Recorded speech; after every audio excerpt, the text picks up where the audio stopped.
Second garden update வந்துட்டு நாங்கள் last time பார்த்துருந்தீங்கன்னா தெரிஞ்சிருக்கோம். இங்கே வந்து ஃபுல்லாகவே வந்து கல் தோண்டி தான் வச்சுருந்தாங்க. இப்போ வந்து இந்த பாத்தெல்லாம் போட்டு முடிச்சிட்டாங்க. அங்கே வந்து ஒரு கராஜ் கட்டிகிட்ருக்கோம்.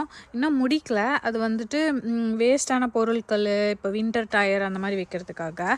அப்புறம் ஃபுல்லாகவே வந்து நாங்கள் என்ன பண்ணிட்டோம்னா க்ளோஸ் பண்ணி ஃபென்ஸ் போட்டுட்டோம்.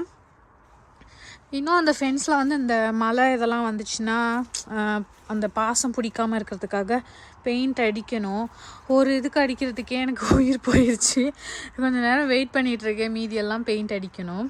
அடுத்தது வந்துட்டு என்னோடய செடியோட அப்டேட். நான் போட்ட எந்த விதையும் இன்னும் முளைக்கவே இல்லை. வெறும் இந்த கார்லிக் மட்டும்தான் முளைச்சிருக்கு. தெரியுதா? இங்கே சின்ன சின்னதாக இது முளைச்சிருக்கு. அப்புறம் நான் இந்த சைடும் வந்து புதுசாக விதை வாங்கி போட்டேன். இந்த வெங்காயம் மட்டும் முளைச்சி வருது, சின்ன வெங்காயம். நான் தோண்டி பார்த்தேன், அது உள்ளே முளைச்சிருந்தது. அவ்வளோதான்.